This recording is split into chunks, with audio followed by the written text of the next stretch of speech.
الحمد لله وكفى والصلاة والسلام على من لا نبي بعده أما بعد أعوذ بالله من الشيطان الرجيم بسم الله الرحمن الرحيم وَلَقَدْ نَصَرَكُمُ اللَّهُ بِبَدْرٍ وَأَنْتُمْ أَذِلَّةٌ فَاتَّقُوا اللَّهَ لَعَلَّكُمْ تَشْكُرُونَ آمنت باللہ صدق اللہ العظیم وصدق رسولہ النبی الکریم ان اللہ وملائکتہ یصلون علی النبی یا ایہا الذین آمنوا صلوا علیہ وسلموا تسلیما الصلاة والسلام علیکہ یا سیدی یا رسول اللہ وعلى آلك وأصحابك يا سيدي يا حبيب الله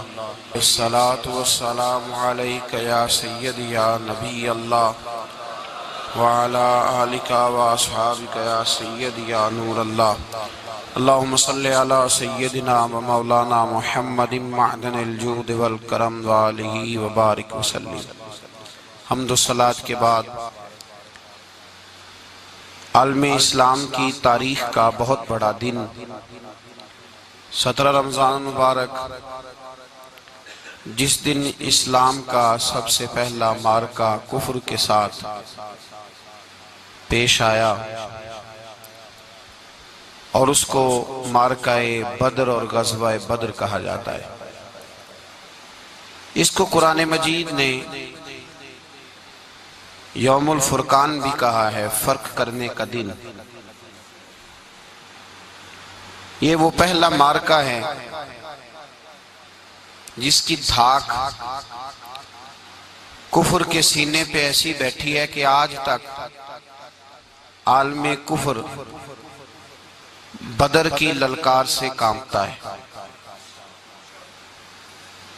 ڈاکٹر اقبال نے امت مسلمہ کو ایک مشورہ دیا ہے۔ اس نے کہا ہے کہ شرط یہ ہے کہ فضائے بدر پیدا کر، فضا پیدا کر بدر جیسی، فضائے بدر پیدا کر، فرشتے تیری نصرت کو اتر سکتے ہیں گردوں سے کتار اندر کتار اب بھی۔ اور اسی مضمون کو دوسرے رنگ میں اقبال کہنے لگے، تو آج بھی ہو اگر ابراہیم کا ایمان پیدا، آگ کر سکتی ہے انداز گلستان پیدا۔ عالم اسلام کو یوم الفرقان، غزوہ بدر کی للکار یاد رکھنی چاہیے۔ ملت کے جوانوں کو بدر کا سبق اور بدر کا نصاب کبھی نہیں بھولنا چاہیے۔ ہمیں آج جو درس دیا جاتا ہے وہ درس فلسفہ ہے۔ جو پیغام کفر کے مقابلے میں ہمیں بتلایا جاتا ہے وہ پیغام ہے مصلحت کوشی کا، وقت گزاری کا۔ ابھی دیکھو غزوہ بدر کا پس منظر مسلمانوں کو یہ سبق دیتا ہے کہ جب فضا پیدا ہو جائے تو اللہ مدد کر دیا کرتا ہے۔ جب فضا پیدا ہو جائے تو پھر اللہ مدد فرماتا ہے۔ جب فضا پیدا ہو، جب مدد کی فضائی پیدا نہ ہو، قرآن مجید فرقان حمید سورہ آل عمران میں سے جو آیہ کریمہ میں نے تلاوت کی تو اس میں اللہ تعالیٰ نے بدر کا ذکر فرمایا ہے۔ فرمایا وَلَقَدْ نَصَرَكُمُ اللَّهُ بِبَدْرٍ وَأَنْتُمْ أَذِلَّةٌ، فرمایا تحقیق ہم نے بدر میں تمہاری مدد کی حالانکہ تم تو کمزور تھے۔ ہم نے بدر میں تمہاری مدد کی، تم تو کمزور تھے۔ میدان بدر کے اندر اللہ تبارک و تعالیٰ نے مدد فرمائی، نصرت فرمائی مسلمانوں کی، اور ایسی کامیابی دی کہ پورا کفر جو اس وقت موجود تھا وہ کانپنے لگا کہ مسلمانوں کے پاس اتنی قوت کہاں سے آ گئی، اتنی طاقت کہ یہ کس طرح مالک ہوئے۔ بغور سمجھیے گا بات کو، ذرا تھوڑا سا پس منظر سمجھ لیں۔ 15 سال تک اعلان نبوت کے بعد نبی پاک صلی اللہ علیہ وسلم نے کسی جنگ کی، کسی لڑائی کی اجازت نہیں دی، کسی قسم کی منع فرمایا، بلکہ فرمایا لکم دینکم ولی دین، تمہارا اپنا دین ہے، ہمارا اپنا دین ہے، منع کر دیا گیا۔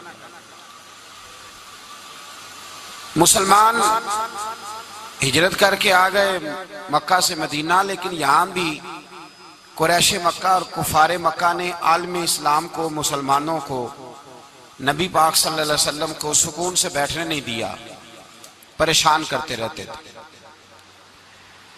اور اس پریشانیوں میں سے ایک بڑی پریشانی، جب تک آپ بات کے پس منظر کو نہیں سمجھیں گے آپ کو اصل مضمون سمجھ میں نہیں آئے گا۔ پریشان کرتے تھے مسلمانوں کو، مدینے آ کر پریشان کرتے۔ دنیا کا ایک مزاج ہے، جو آدمی اپنا دروازہ بند کر لیتا ہے لوگ اسے بزدل سمجھتے ہیں، حالانکہ بزدل اور صلح پسند میں فرق ہوتا ہے۔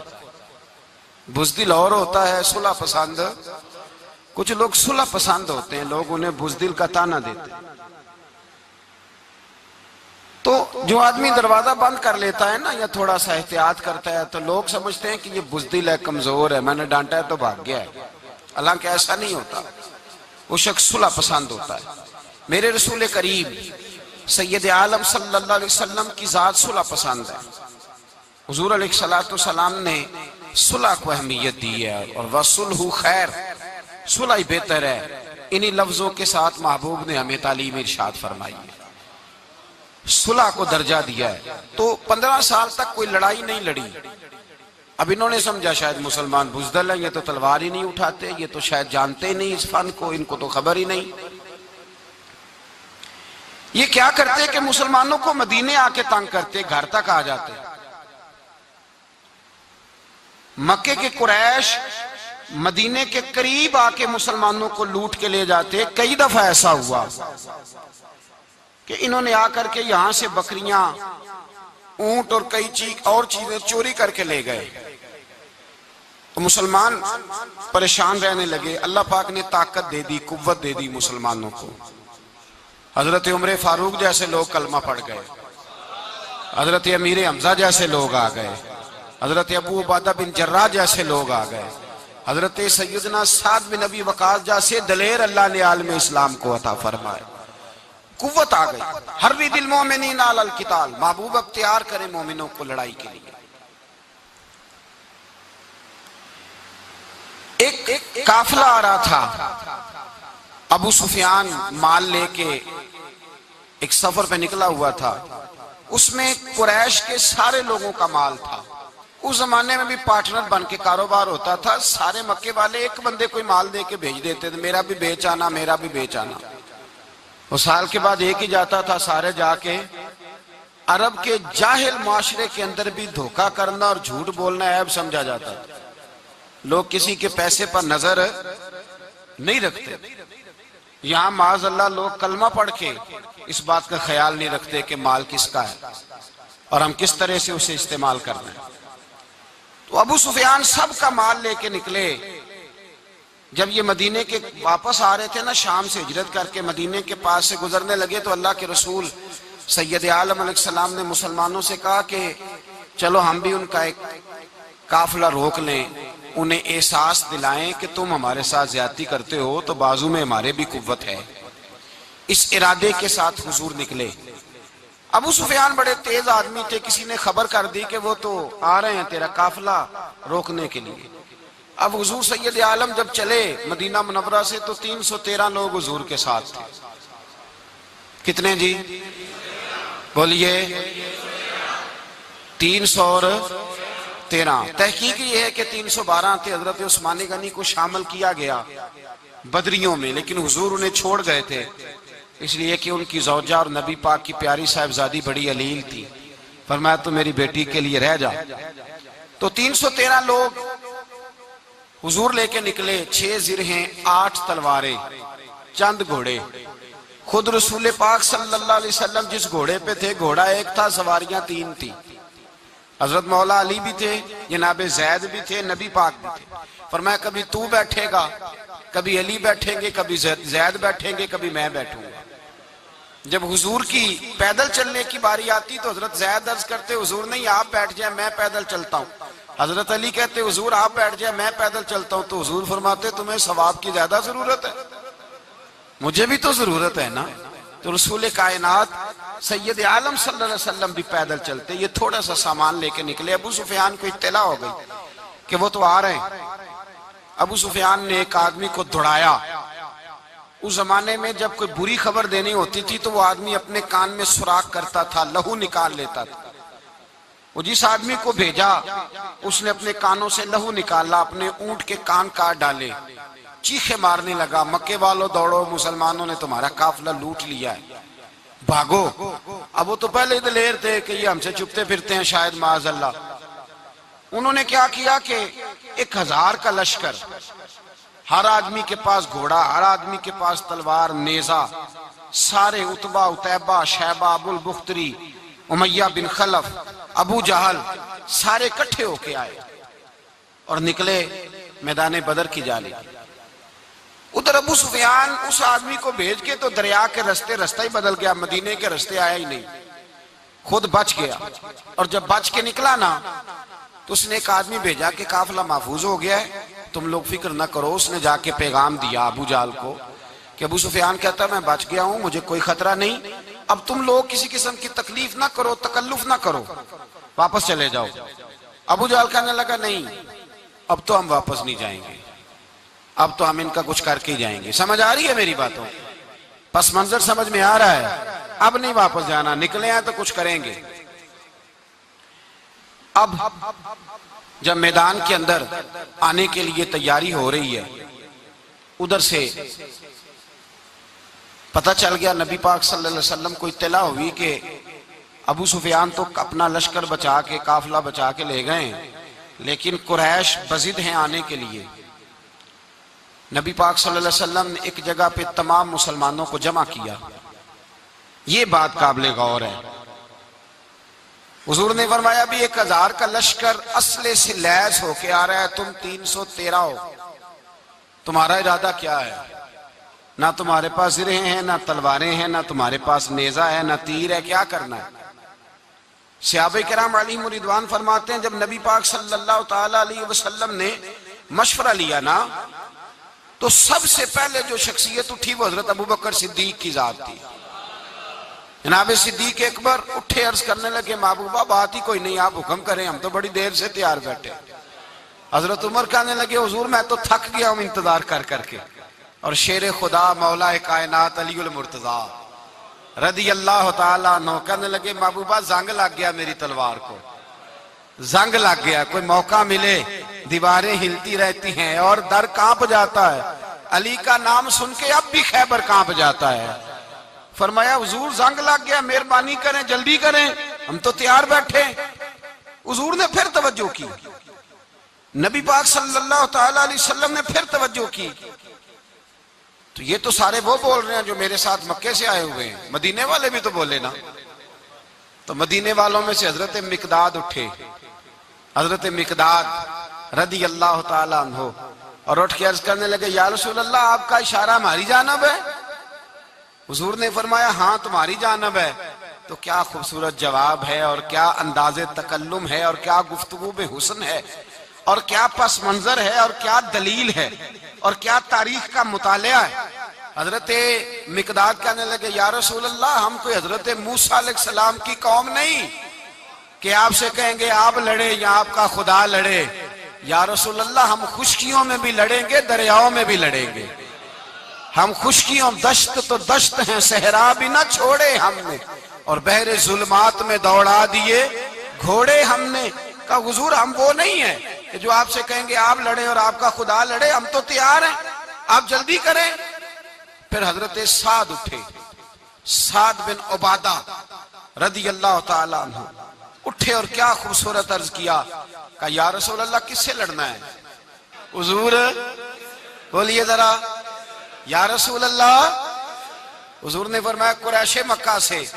تو صحابی کا وجد دیکھیے گا، انداز دیکھیے گا، کہنے لگے حضور سنا ہے جن نظر نہیں آتے، دیو نظر نہیں آتے، سنا ہے دکھائی نہیں دیتے، محبوبہ آپ حکم کرے میں تو جنوں سے بھی لڑنے کے لیے تیار ہوں، میں تو ان دیکھی جگہوں پہ تلواریں چلا جاؤں گا، نبی کا حکم ہو تو تو کود جائیں ہم سمندر میں جہاں کو محو کر دے نعرہ اللہ اکبر میں۔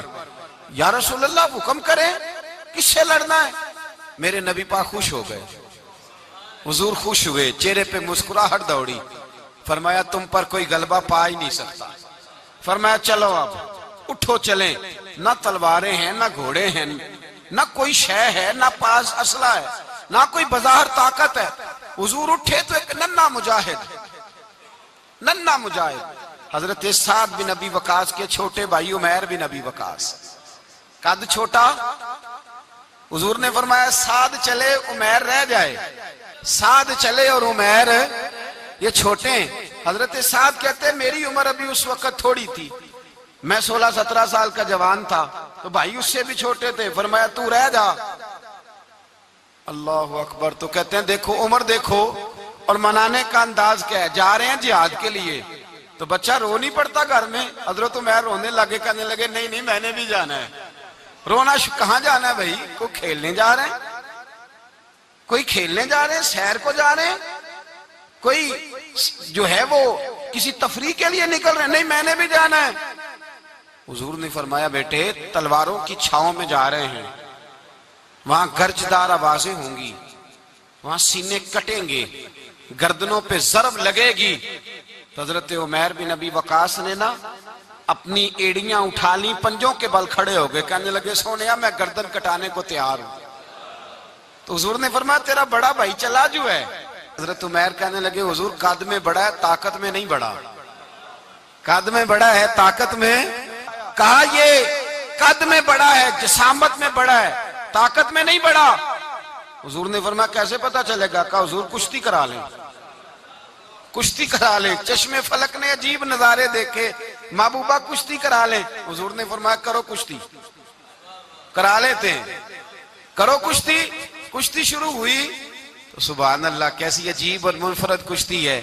حضرت سعد بن ابی وقاص رضی اللہ تعالیٰ عنہ کہتے ہیں میرا بھائی پہلوان کشتی سے پہلے گلے ملتے ہیں نا، تو کہتے ہیں گلے ملنے آئے تو حضرت عمیر میرے کان میں کہنے لگے تیرا تو نمبر لگ ہی گیا ہے، اور محبوب جسے قبول کر لے پھر اسے درگزر اسے رد نہیں کرتے، تیرا تو لگ گیا ہے، تو یار چل تھوڑی دیر کے لیے گر جا بھائی، جو ہوا چل تھوڑی دیر کے لیے گر جا، میں بھی سلیکٹ ہو جاؤں گا، تیرا کیا بگڑے گا؟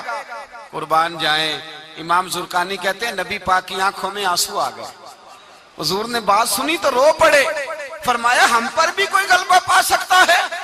جس قوم کے 14 سال کے بچے لڑنے کو تیار ہوں انہیں کوئی گرا سکتا ہے؟ تو فضائے بدر پیدا کر، فرشتے تیری نصرت کو اتر سکتے ہیں گردوں سے، کتار اندر کتار۔ اب بھی تھوڑی دیر کے لیے بھائی آپس میں لڑے، گتھم گتھا ہوئے، پھر بڑا گر گیا، چھوٹا پشت سینے پہ سوار ہو گیا۔ میرے رسول پاک نے فرمایا چلو بھئی تمہارا دونوں کا جانا ہی مقبول ہو گیا ہے، چلو۔ یہ انداز تھا۔ نہتے 313 بشر شوق شہادت میں، نہتے اس کو کہتے ہیں جس کے پاس اسلحہ نہ ہو۔ نہتے 313 بشر شوق شہادت میں نکل آئے تھے میدان میں محمد کی قیادت میں، نہ تیگ و تیر پہ تکیا، نہ خنجر پر نہ بھالے پر، بھروسہ ہے تو ایک سادی سی کالی کملی والے پر، بھروسہ ہے تو ایک سادی سی کالی، زیادہ مہنگی بھی نہیں، سادی سی کالی کملی والے پر، بھروسہ ہے تو ایک سادی سی کالی کملی والے پر۔ میرے مصطفیٰ کریم علیہ السلام کا لشکر میدان کی جانب، ادھر کفار جوش و خروش سے طے پایا رستے میں۔ ابو جہل نے کہا کہ روز ایک سردار اونٹ ذبح کرے گا، گانے گانے والی عورتیں گانے گائیں گی، بدر کی فضا دیکھ لیں، گانے والی گانے گائیں گی، روز ایک اونٹ ذبح ہوگا، شراب کے دور چلیں گے معاذ اللہ، اور مسلمانوں کے خلاف جوش پیدا کیا جائے گا۔ ادھر کھانے کے لیے شے کوئی نہیں، کوئی طاقت نہیں، تو یہاں کیا ہوگا؟ میرے حبیب نے فرمایا راتوں کو سجدے کریں گے، دن کو اٹھ کے اللہ اکبر کے نعرے لگائیں گے۔ یہاں عبادتیں ہیں، ریاضتیں۔ میرے رسول کریم سید عالم صلی اللہ تعالی علیہ وآلہ وسلم سے پہلے کفار پہنچ گئے، انہوں نے پہنچ کر بدر کے میدان میں قبضہ کیا، جہاں کنویں تھے سب پہ قبضہ کر لیا، جو زمین خشک تھی، ریتلی تھی، وہ چھوڑ دی، اور جو زمین ہموار تھی اس پہ قبضہ کر لیا۔ جب نبی پاک صلی اللہ علیہ وسلم تشریف لے کر کے گئے تو ریتلی زمین، تپتی ہوئے صحرا، 17 رمضان کا دن، صحابہ نے روزے رکھے ہوئے صحابہ نے کیا کیا ہوا ہے؟ کیا کرنے گئے؟ پکی گل لے تو یہ بولے تھوڑے ہو نا، میں کہ شاید کچھ حق ہوئے۔ کیا کرنے گئے تھے؟ روزہ رکھ کے۔ اللہ خیر ہی کرے، ہمارے ہاں تو روز نیا بہانہ ہوتا ہے، کہتے میں کام تے جانا، میرا تو نہیں نہ بنتا، روز نیا بہانہ ہے، کہتے نہیں میں تو مزدور آدمی ہوں۔ کس طرح کی بات کرتے ہو؟ اللہ نے فرض کیا ہے تو اس کا مطلب ہے کہ گزارا ہو سکتا ہے، چل سکتا ہے، تبھی تو فرض کیا ہے۔ حضور نے فرمایا روزے کھول دو بھائی، پر کون کھولے؟ کوئی نہیں تیار۔ اب اللہ کے رسول نے خود گھوڑے کے اوپر بیٹھ کر کھجور کھائی دوپہر کے وقت، جب حضور نے کھولا تو تب سب نے کھولا۔ 17 رمضان نبی پاک صلی اللہ علیہ وسلم کے آنے سے پہلے انہوں نے کنووں پہ بھی قبضہ کر لیا، ہموار زمین، حضور آئے تو ریتلی زمین ملی، وہیں صحابہ نے ڈیرے لگائے۔ اب پانی کوئی نہیں، کوئی شے نہیں، تپتا ہوا صحرا، اوپر سے سورج گرمی برسا رہا ہے۔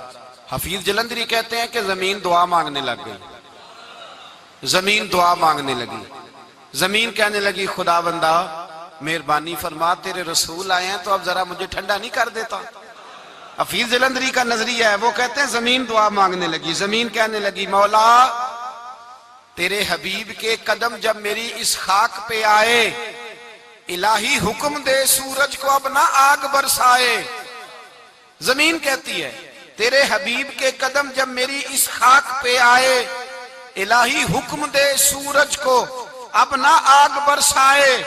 میرے دامن سے گر ان کو ہوائے گرم آئے گی تو مجھ کو رحمت للعالمین سے شرم آئے گی۔ میرے دامن سے گر ان کو ہوائے گرم آئے گی تو مجھ کو رحمت للعالمین سے، زمین کہنے لگی مجھے شرم آئے گی کہ محبوب آئے ہیں اور میں، یا اللہ مہربانی کر۔ حفیظ جلندری ویسے تو حضور کی دعا، صحابہ کی دعا، سب کی بات ہے، وہ کہتے ہیں زمین نے دعا مانگی، جب دعا مانگی تو اللہ نے بارش عطا کر دی۔ حضور نے فرمایا لو بھی حوض بنا لو، پانی بھر لو۔ صحابہ کہتے ہیں چھوٹے چھوٹے حوض بنا لیے، پانی ہم نے ان کے اندر جمع کر لیا، جانوروں کو پلایا، خود بھی ہم نے وہ پانی رکھا وضو کے لیے، غسل کے لیے۔ فرماتے ہیں اب ریتلی زمین تھی تو سمجھ لیں بارش پڑنے سے پکی ہو گئی، ان کی جانب کیچڑ ہو گیا، پانی ختم ہو گیا، کافروں کی طرف ختم ہو گیا۔ یہاں حالات اس طرح کے ہیں کہ یہاں پانی جمع ہے، وہاں ختم ہوا، اور تاریخ کا عجیب حوالہ دیکھیں، حضور کو شہید کرنے آئے، 2 کافر رات کو چپکے سے اس حوض سے پانی پی رہے تھے جو مسلمانوں کا حوض ہے۔ ایک صحابی کہنے لگے حضور کافر پانی پی رہے ہیں، ہمارے حوض سے ماروں؟ حضور نے فرمایا نہیں، کافر ہوئے تو کیا ہوا، مخلوق تو ہے نا اللہ کی، پینے دو، پینے دو، ہمارے دروازہ رحمت سے کوئی خالی جا سکتا؟ ایسا کی تیری خیر تیرے میں کدے کی خیر، ایسی پلا کہ جس کا نشہ عمر بھر رہے، اور پلا کے گرانا تو سب کو آتا ہے، مزہ تو تب ہے کہ گرتوں کو تھام لے ساکی۔ کہا نہیں، پینے دو انہیں۔ میرے رسول کریم سید عالم صلی اللہ علیہ وسلم نے میدان بدر میں پڑاؤ کیا، کافر ساری رات دندناتے رہے، شور کرتے رہے۔ جاسوسی کا ایک معیار ہوتا تھا، اب تو فوجوں کی وردی ہوتی ہے، پہچانے جاتے ہیں فوجی کس ملک کے ہیں، کس علاقے کے ہیں، کس جگہ سے ان کا تعلق ہے۔ اس زمانے میں کوئی وردی نہیں ہوتی تھی، ہر قبیلے کا آدمی ہوتا تھا تو لوگ گھس جاتے تھے، جاسوسی آسان ہوتی۔ آئے رات کا وقت ہے تو کچھ جاسوس بھیجے ابو جہل نے، کہا پتہ کر کے آؤ بندے کتنے، اسلحہ کتنا ہے، جوان کتنے، بوڑھے کتنے، ان کا انداز کیا ہے، سارا معلومات کر کے آؤ۔ کفر کی جو معلومات ہیں اس پر ذرا غور کریں۔ اب وہ شخص آیا، جا کے ابو جہل سے کہنے لگا 313 ہیں، 6 زرہیں اور 8 تلواریں، کوئی کھانے پینے کا سامان نہیں، اور کچھ بچے بھی ہیں، کچھ بوڑھے بھی ہیں، عمیر بن ابی وقاص بھی ہیں، ابو عبیدہ بن جراح جیسے بوڑھے بھی ہیں، کچھ لمبا چوڑا انتظام کوئی نہیں۔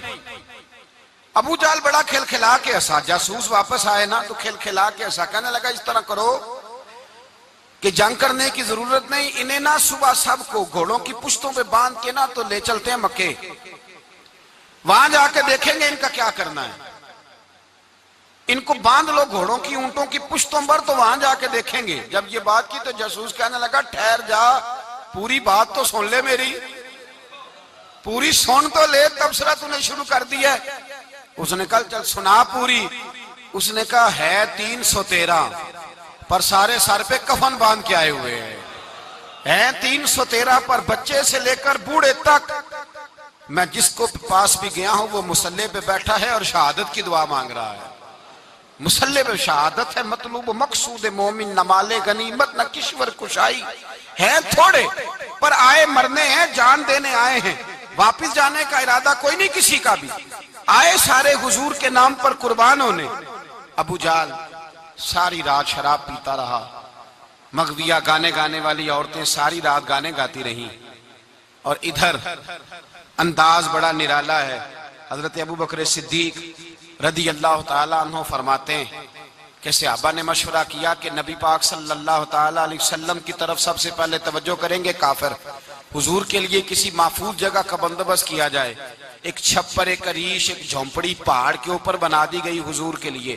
مولا علی شیر خدا خود فرماتے ہیں، کہتے ہیں سب سے مشکل کام اس جھونپڑی کی حفاظت کرنا تھا، اس چھپر کی عریش کی جس میں حضور تھے۔ جب نبی پاک نے فرمایا نا میرا پہرا کون دے گا، تو کہتے ہیں ابو بکر صدیق تلوار لے کے کھڑے ہو گئے، کہنے لگے سونیا ضرورت ہی کوئی نہیں، میں جو حاضر ہوں۔ تو حضرت علی فرمایا کرتے تھے بتاؤ جو فرعون کے سامنے کھڑے ہوئے وہ زیادہ دلیر تھے یا ابو جہل کے سامنے جو کھڑے ہوئے دلیر ہیں؟ تو حضرت ابو بکر صدیق فرماتے میں پہرے پہ تھا، کافر شرابیں پی رہے تھے اور نبی پاک ساری رات عبادت کرتے رہے، ساری رات حضور نے رو کے گزار دی۔ کہا اے اللہ، کیا لفظوں میں حسن ہے کہ اے اللہ میرے پاس یہ 313 کل تھے، میں لے کے آ گیا، اگر آج یہ ختم ہو گئے تو بتا قیامت تک کون تیری عبادت کرے گا؟ اے اللہ یہ 313 ہی تھے جو میں لے آیا، مہربانی فرما۔ ساری رات دعا ہوتی رہی، ساری رات حضور دعا کرتے رہے۔ پہلے حکم آیا کہ 1000 فرشتہ بھیجا ہے، پھر آیا محبوب چل 3000 بھیجے، پھر اللہ نے کہا محبوب میں نے 5000 بھیجے ہیں۔ حضرت علامہ ہزاروی کہا کرتے تھے کہ نہیں، رب کریم نے فرمایا 5000 بھیجے ہیں، تو محبوب نے کہا نہیں مولا اس طرح نہیں، میرے فرشتے نہ بھیج، تیرا وعدہ تھا میں بھی آؤں گا، تیرا وعدہ تھا میں بھی آؤں گا۔ اور وہ اپنے انداز میں فرمایا کرتے تھے سانو کل کے وچ میدان بدر تے آپوں بہ رہے ہیں یار کنارے آتے، تیرا وعدہ تھا میں بھی آؤں گا۔ تو پھر حکم ہوا قرآن میں انی معکم، محبوب میں بھی تیرے ساتھ ہی ہوں، محبوب میں بھی تیرے، خدا خود میر مجلس بود، سارے بولیے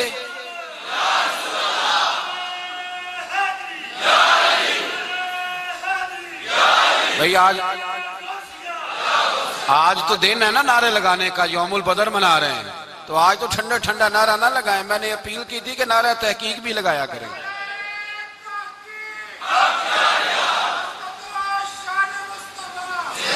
تو بھائی یہ یاد رکھیں، سمجھے اس بات۔ فرمایا حضرت ابو بکر صدیق فرماتے ہیں پہلے 1000 پھر 3000 پھر 5000 فرشتے آئے، اور جوک در جوک فرشتے آئے۔ کہتے ہیں سرکار ساری رات روتے رہے، ساری رات، تیرے صرف اسلحے سے ہی اللہ کی مدد نہیں آئے گی، تو نے ایٹم بم بنا لیا اور توفیق عید کی نماز کی بھی نہیں، اس سے تھوڑی مدد آئے گی۔ میرے مصطفیٰ کریم سید عالم صلی اللہ علیہ وسلم نے فرمایا، امت کو درس دیا، اسلحہ بھی جمع کرنا، طاقت بھی اکٹھی کرنا، صفیں بھی بنانا، اپنے اندر اتحاد بھی پیدا کرنا، لیکن اگر تم نے کفر پر غلبہ حاصل کرنا ہے تو اس کے لیے خدائی مدد کی ضرورت ہوگی۔ اگر تم سے اللہ کی مدد روٹ گئی تو جتنے مرضی اسلحے جمع کرتے پھرو، جتنی مرضی طاقتیں اکٹھی کرتے پھرو، پر جس قدر مرضی تم ایٹم بم بناتے پھرو، جب خدائی مدد ہی تمہارے ساتھ نہیں تو کیسے نظام چلے؟ تو حضرت ابو بکر صدیق فرماتے ہیں ساری رات، حتیٰ کہ میں بے چین ہو گیا، حضور سجدے میں تھے تو میں حضور کے اوپر لیٹ گیا، میں نے کہا محبوب بس کریں، اٹھ کے دیکھے تو صحیح میرے اللہ نے کتنی مدد نازل فرما دی ہے۔ صبح رسول پاک تشریف لائے، صحیح مسلم ابو داؤد، کتابوں کے نام یاد رہیں گے؟ حضرت انس بن مالک حدیث کے راوی ہیں، کہتے ہیں حضور اٹھے اور ایک دن پہلے چھڑی لے کے میدان میں آئے، ایک دن پہلے اٹھے، دیکھو میرے محبوب کے علم کی شان۔ میرے اعلیٰ حضرت فرماتے ہیں اور کوئی غیب تم سے نہا ہو بھلا جب خدا ہی نہ چھپا رہا، اور کوئی غیب تم سے نہا ہو بھلا جب خدا ہی نہ چھپا رہا، تم پر کروڑوں درود۔ اور ہمارے ایک شیخ تھے علامہ تحسین رضا صاحب رحمۃ اللہ علیہ، ان کا بڑا خوبصورت شعر ہے، وہ فرمایا کرتے تھے علم غیب رسول کے منکر اس حقیقت کو بھول جاتے ہیں، غیب مانا کہ راز ہے لیکن راز اپنوں سے کب چھپاتے ہیں۔ راز مانا، غیب مانا کہ راز ہے لیکن راز اپنوں سے کب چھپاتے ہیں۔ ایک دن پہلے حضور میدان میں آئے، صحیح مسلم کی حدیث ہے، اور محبوب پاک صلی اللہ علیہ وسلم کے دست مبارک میں چھڑی ہے۔ حضرت انس کہتے ہیں حضور میدان میں آئے اور حضور نے لکیر کھینچی، فرمایا کل یہاں ابو جال مرے گا۔ کب مرے گا؟ یہاں مرے گا۔ فرمایا یہاں عتبہ مرے گا، یہاں عتبہ مرے گا، یہاں ولید مرے گا۔ حضرت انس فرماتے ہیں میری لکیروں پہ نظر تھی، لوگ جنگ لڑتے رہے، میں لکیریں دیکھتا رہا، اللہ کی عزت کی قسم جہاں حضور نے چھڑی رکھی تھی جو مرا وہیں آ کے مرا ہے، جو مرا ہے وہیں آ کے، جو دن کو کہہ دیا دن ہے تو دن نکل آیا، جو شب کو کہہ دیا شب ہے تو رات ہو کے رہی۔ خدا نے ان کی زبان کو وہ اختیار دیا، جو نکلی منہ سے ان کے وہ بات ہو کے رہی۔ فرمایا جہاں حضور نے چھڑی رکھی تھی جو مرا ہے وہیں آ کے مرا ہے میرے رسول کریم سید عالم صلی اللہ تعالی علیہ وسلم نے اگلے دن صبح اٹھ کے صف بندی بنوائی۔ حضور نے اپنے ہاتھ کے اندر چھڑی لے لی، فرمایا چلو ابھی صفیں سیدھی کرو۔ کیا کرو؟ کرانی چاہیے نا صفیں سیدھی، ہمیں کر بھی لینی چاہیے نا۔ حضور نے فرمایا تم صفیں سیدھی کرو، اللہ تمہارے دل سیدھے کر دے گا۔ تو یہاں سیدھے کرانے والے ہوتے ہیں، کرنے والا۔ اور میرے نبی پاک صلی اللہ علیہ وسلم نے فرمایا جب تم نماز کے لیے صفیں سیدھی کرتے ہو تو رب تو تمہیں دیکھ کے مسکراتا ہے، جو اس کی شان کے لائق ہے۔ حضور صفیں سیدھی کرا رہے تھے۔ حضرت سواد انصاری ایک صحابی تھے، تو پیٹ ان کا بڑا تھا، حضور نے چھڑی رکھی، فرمایا پیچھے ہٹ تھوڑا سا، بڑا پیٹ تھا، چھڑی لگائی نہ تو کہنے لگے حضور کیوں ماری ہے چھڑی آپ نے مجھے۔ نبی پاک صلی اللہ علیہ وسلم نے فرمایا چل ناراض نہ ہو، بدلہ لے لے، کہنے لگے لائیں دے بدلہ۔ حضور نے چھڑی پکڑائی تو کہنے لگے کپڑا ہٹائیں، حضور نے کپڑا ہٹایا تو جسم اقدس چومنے لگے، کہنے لگے محبوبہ پتہ نہیں تھوڑی دیر کے بعد کیا بننا ہے۔ میں نے کہا جاتی جاتے بوسے ہی لے لوں حضور، بوسے ہی لے لوں جاتے جاتے مصطفیٰ کریم۔ اور یہ واقعات کئی صحابہ کے، حضرت عکاشہ بن محصن کا بھی ہے اور بھی کئی لوگوں کا۔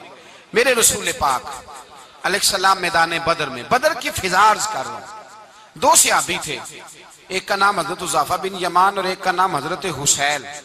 یہ دو صحابی ہیں رسول پاک صلی اللہ علیہ وسلم۔ یہ کہیں سے آ رہے تھے واپس، ابو جال کی ملاقات ہو گئی، جنگ میں جا رہے ہو، اپنے نبی کے لیے آئے ہو، مدد کرو گے؟ انہوں نے کہا نہیں ہم تو ویسے ہی آ رہے تھے۔ ابو جال نے کہا اگر ویسے ہی آ رہے تھے تو ٹھیک ہے جاؤ، وعدہ کرتے ہو لڑو گے تو نہیں؟ کہا نہیں لڑیں گے۔ یہ دونوں وعدہ کر کے آ گئے حضور کے پاس، کہا یا رسول اللہ ہم نے اس سے وعدہ کر لیا ہے لیکن ہمارا ارادہ تو لڑائی کرنے کا ہے، ہمیں تو یہاں کے پتہ چلا ضرورت پڑی ہے۔ تو نبی پاک صلی اللہ علیہ وسلم نے فرمایا تم نے وعدہ کر لیا اب تم نہیں لڑو گے۔ کہا یا رسول اللہ کافر سے وعدہ کیا ہے۔ میرے نبی پاک نے فرمایا کیا تو مومن نے ہے نا۔ کس نے کیا ہے؟ اللہ اکبر۔ کوئی وعدوں کی پاسداری نہیں کرتا۔ میدان بدر میں جہاں ایک ایک فرد کی ضرورت ہے، ایک ایک فرد کی، وہاں رسول پاک نے فرمایا مومن نے وعدہ کیا ہے لہٰذا ہم دو مجاہد کاٹتے ہیں، فرمایا تم بیٹھ جاؤ تم نہیں لڑو گے۔ اب دونوں لشکر آمنے سامنے ہوئے، آمنے سامنے۔ سب سے پہلے آنے والوں میں سے ادھر سے ولید آیا، عتبہ آیا، اس کا بھائی شیبہ آیا، یہ تین آئے، کہنے لگے حضور ہمارے مقابلے میں بھیجے۔ نبی پاک نے انصار میں سے بھیجا، کہنے لگے یہ نہیں ہمیں چاہیے، ہمارے مقابلے میں قریشی اور ہاشمی بھیجو۔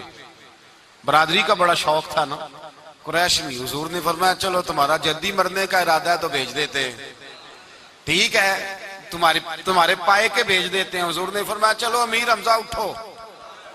حضرت امیر حمزہ اسد اللہ و رسولہ اٹھ کے کھڑے ہو گئے، فرمایا چلو علی آپ بھی اٹھو. شیر خدا تو یوں اٹھے کہ جیسے پہلے سے ہی کھڑے تھے. حضور نے فرمایا چلو. ابو عبادہ بھی اٹھے, تینوں صحابی اٹھے. حضرت عبادہ ذرا بوڑھے تھے, ان کے لیے تھوڑا مشکل ہوا دشمن کو سنبھالنا.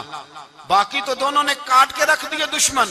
اور حضرت علی رضی اللہ تعالیٰ عنہ نے دیکھا نا جناب عبادہ ذرا زخمی ہو گئے, دشمن ان کا بھاری ہو رہا تو دوڑے گئے, مارا. حضرت عبادہ کا دشمن بھی مارا اور جناب ابو عبادہ کو کندھوں پہ اٹھا کے در رسول پہ لے گئے. کہنے لگے سونیا یا رسول اللہ آپ کے دشمن میں مار آیا ہوں, غلام بچا کے لے آیا ہوں. یہ میں لے آیا ہوں آپ کی, یہ شان ہے حضرت علی شیر خدا کرم اللہ. اب جنگ کا نکارہ بجا, کہاں 1000. ایک مورخ کہنے لگا نہیں پورا 1000 نہیں تھا, 950 تھا. میں کہا چل تو 900 کر لے یار, اس میں کون سی حرج والی بات ہے. پھر بھی 900 اور 300 کا کیا مقابلہ. اور پھر اسلحے سے لیس 1000 کا لشکر. میرے رسول کائنات سرور عالم صلی اللہ علیہ وسلم جب جنگ چھڑی, امیہ بن خلف بڑا مارتا تھا حضرت بلال کو. جناب بلال کے قابو ہی آ گیا, حضرت بلال کے قابو آ گئے. کہنے لگا معافی مل جائے گی, معافی مل جائے گی, معافی مل جائے گی. دوڑنے لگا. حضرت عبد الرحمن بن عوف کہنے لگے بلال جب کوئی معافی مانگے تو دے دینی چاہیے. فرمایا سب کو دینی ہے, اس ظالم کو نہیں دینی. پکڑ کے مارا جناب سیدنا بلال حبشی رضی اللہ تعالیٰ, پکڑ کے مارا. فرمایا مجھے بڑی سزائیں دیتا تھا. اس امت کا فرعون ابو جہل نے ساری زندگی ستایا ہے. 2 چھوٹے چھوٹے بچے معوذ اور معاذ, اور ان کی عمریں 17 سال سے کم بتائی جاتی ہیں, اور حسین لفظ ہیں. حضرت عبد الرحمن بن عوف کہتے ہیں دونوں میرے پاس آئے, اور ایک روایت میں یوں بھی انداز ہے, کہتے ہیں ایک بھائی کا قد چھوٹا تھا, تلوار اونچی تھی اس سے, اور آئے, اور یہ لفظ ہیں تاریخ میں محفوظ.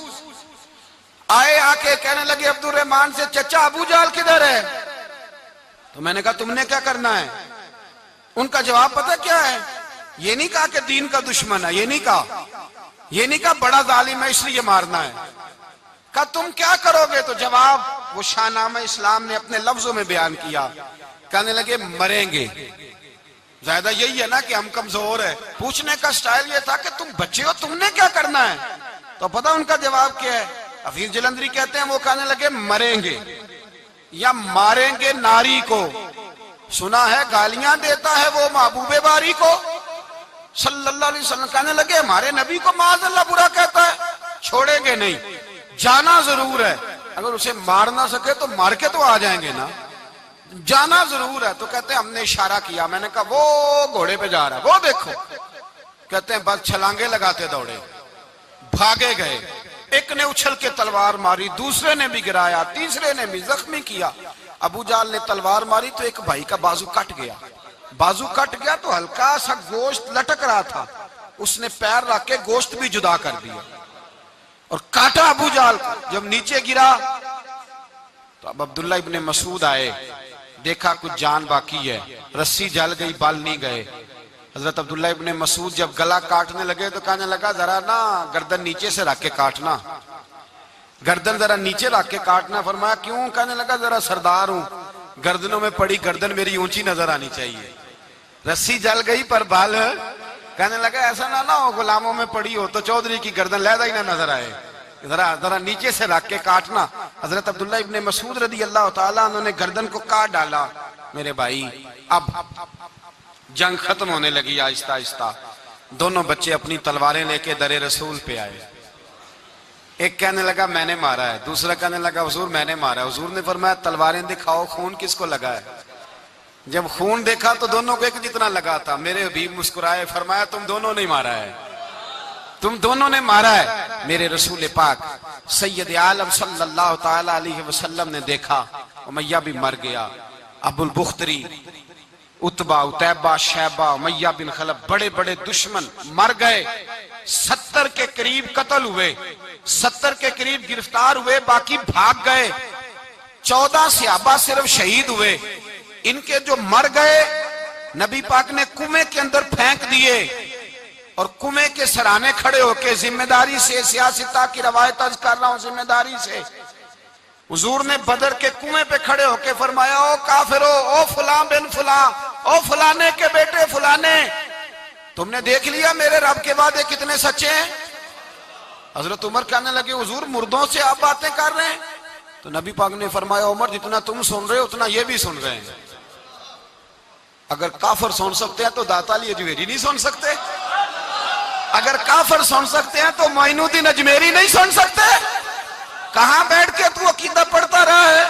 اگر مشرکوں بے ایمانوں کا آواز آتی ہے تو کیا حضرت ابو ہریرہ اپنی قبر میں نہیں سنتے؟ غوث اعظم جیلانی نہیں سنتے؟ میرے اعلیٰ حضرت کا عقیدہ ہے، وہ فرماتے ہیں واللہ وہ سن لیں گے اور فریاد کو پہنچیں گے ہم. اتنا تو ہو کوئی فریاد کرے دل سے، اتنا تو ہو کوئی فریاد کرے دل سے. اور اگر کافر اور بے ایمان کنویں میں گرا سن سکتا ہے تو کیا آمنہ کا لال اپنے مزار میں نہیں سن سکتے؟ کہاں سے لوگ عقیدہ لے آتے ہیں؟ میرے نبی پاک نے فرمایا سنتے ہیں. سلام دیتے ہو جب قبرستان جاتے ہو؟ کیا کہتے ہو؟ سلام کس کو کہا جاتا ہے؟ اس کو کہا جاتا ہے جو وعلیکم السلام کہے. اس کو کہا جاتا ہے جو وعلیکم السلام کہے. او بھائی سنو، میرے رسول پاک سید عالم صلی اللہ تعالی علیہ وآلہ وسلم نے کہا دیکھا تم نے میرے رب کا وعدہ کتنا سچا ہے؟ یہ کہہ کے میرے رسول پاک آئے. ایک آدمی کو پہلے بھیجا، فرمایا جاؤ جا کے خوشخبری دے دو، اللہ نے فتح دے دی ہے، خوشخبری دو. پھر حضور آئے. ان گرفتار ہونے والوں میں حضور کے اپنے داماد ابو العاص بھی ہیں، حضور کے چچا جناب عباس بھی ہیں، وہ بھی ہیں، اور بھی کئی لوگ ہیں. گرفتار ہونے والے آئے. حضرت انس کہتے ہیں آدھی رات کا وقت تھا. جب ان کو لایا گیا نا گرفتار کرنے والوں کو مدینے، تو صحابہ کو غصہ ہی بڑا تھا، کس کس کے رسیاں باندھ دی. حضرت بلال کی ڈیوٹی تو ذرا زور زور سے باندھتے تھے، زور زور سے، ذرا تگڑی کر کے. بڑا ستایا تم لوگوں نے، زور زور سے. کہتے ہیں آدھی رات کا وقت ہوا، میں مسجد میں آیا تو حضور کو بے چینی سے ٹہلتے دیکھا مسجد میں. تو میں نے کہا حضور کیا ہوا؟ یہ سونے کا وقت تھا آپ کے آرام کا، تھکے ہارے آئے تھے. تو حضور نے فرمایا تم نے رسیاں زور سے باندھ دی ہیں، وہ ہائے ہائے کرتے ہیں، مجھے نیند نہیں آتی. نیند حضور وہ دشمن ہے، وہ آپ کا دشمن ہے. فرمایا وہ میرے دشمن ہے پر میں تو رحمت للعالمین ہوں، ذرا ڈھیلی کر دو، سو جائیں تو میں بھی سو جاؤں. سویرے حضور نے صحابہ کو بلایا، فرمایا ان کا کرنا کیا ہے؟ حضرت عمر کا مشورہ سنو. حضرت عمر کہنے لگے حضور جو میرے رشتہ دار ہیں میرے حوالے کرے، پہلے میں ان کی گردنیں کاٹوں. جو ابو بکر کے ہیں اس کو ان کی گردنیں کاٹے، جو عثمان کے ہیں علی کے ہیں ان کو دو، سب کو کاٹیں، اپنے اپنے رشتہ داروں کو. میرا جو ہے میں اپنے ہاتھوں سے اسے ذبح کروں گا. میرے نبی کی دشمنی کرتا ہے. حضور نے فرمایا عمر تیرا فیصلہ ذرا تگڑا ہے، تھوڑا نرم چاہیے. حضرت ابو بکر صدیق کو بلایا، فرمایا تیرا کیا ارادہ ہے؟ حضرت ابو بکر کہنے لگے حضور کچھ فدیہ لے لیں، ان پہ رحم کریں، مجھے لگتا ہے بہت سارے کلمے پڑ جائیں گے، کچھ مہربانی کریں، ان پہ شفقت کریں. حضور نے فدیہ تعین کر دیا، فرمایا اتنے اتنے پیسے دو، جاتے جاؤ. کچھ نے کہا ہم غریب ہیں، فرمایا تم مسلمانوں کے 10 بچوں کو حساب کتاب سکھا دو، تمہیں چھٹی. کچھ نے کہا جی ہمیں یہ بھی نہیں آتا، فرمایا تم ویسے ہی آزاد ہو جاؤ. بہت ساروں پہ مہربانی کی. حضرت عباس کھڑے ہوئے حضور کے سامنے، چچا. تو نبی پاک نے فرمایا چاچا وہ لاؤ فدیہ. کہنے لگے بھتیجے میرے پاس تو کچھ بھی نہیں، کوئی شے نہیں. تو حضور نے فرمایا چاچا وہ جس دن تم آ رہے تھے کمرے کا دروازہ اندر سے بند کر کے اتنی بڑی سونے کی اینٹ میری چاچی کو دی تھی، کہا اگر میں بچ کے آ گیا تو ٹھیک ہے، نہ آیا تو تمہارے لیے کافی ہوگی، وہ کدھر ہے؟ خیال آیا. حضرت عباس کانپنے لگے. یہ سن کر حضرت عباس پر راشا ہوا طاری کہ پیغمبر تو رکھتا ہے دلوں کی بھی خبرداری. خیال آیا مسلمان نیک و بد پہچان جاتے ہیں اور محمد آدمی کے دل کی باتیں جان جاتے ہیں. کہنے لگے وہ کدھر ہے؟ تو جناب عباس کہنے لگے محبوبہ وہ تو فدیہ تو میں دوں گا ہی اب، لیکن میں مان گیا ہوں آپ اللہ کے سچے رسول ہیں، اس لیے کہ میرے اور میرے بیوی کے علاوہ کسی کو اس بات کی خبر نہ تھی. اسی جنگ میں حضرت خدیجہ کا وہ ہار آیا جس کا تذکرہ میں پچھلے دنوں کر چکا. اللہ تعالیٰ نے فتح دی. کسی جگہ بھی کوئی تکبر کا لفظ میرے نبی پاک نے بیان نہیں فرمایا. کسی جگہ حضور نے یہ نہیں کہا کہ ہم بڑی دانائی سے لڑے، ہم بڑے دلیر تھے، ہماری صف بندی بڑی سیانی تھی. یہی فرمایا وَلَقَدْ نَصَرَكُمُ اللَّهُ بِبَدْرٍ، اللہ نے ہماری مدد کی، اللہ نے ہماری. میری اور آپ کی زندگی میں جہاں نقص واقع ہوتا ہے نا، وہاں ہم کامیابیاں اپنے کھاتے میں ڈالنے لگتے ہیں تو فضائے بدر پیدا نہیں ہوتی. یاد رکھیں اگر رات کو گانے سنیں گے، شراب کباب کے دور چلیں گے تو پھر بدر کی فضا پیدا نہیں ہوگی، پھر تو کفر کی فضا پیدا ہوگی.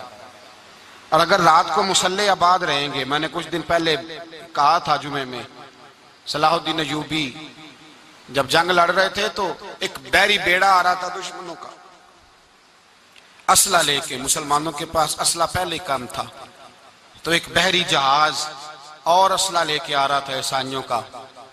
تو صلاح الدین ایوبی ساری رات مسجد اقصی میں روتے رہے.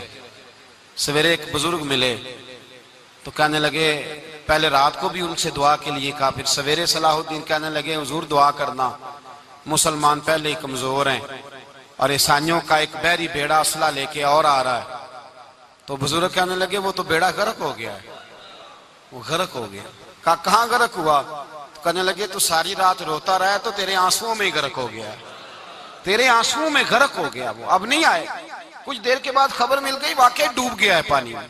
بھائی جب تو اللہ کو منا لیتا ہے، جب رب کی مدد تیرے آتا ہے، یاد رکھنا زندگی میں کہیں بھی آپ لڑ رہے ہیں، کسی محاذ پر بھی اگر حق آپ کے ساتھ ہے تو پھر اللہ کی مدد آپ کے ساتھ، اور اگر حق آپ کے ساتھ نہیں تو پھر جتنے مرضی ہیلے بہانے کر لیں، وکیل مہنگا کر لیں، جج خرید لیں، پھر آپ دنیا کی ساری سیاست لڑا رہے ہیں، جب حق آپ کے ساتھ نہیں تو پھر رب کی مدد آپ کے ساتھ.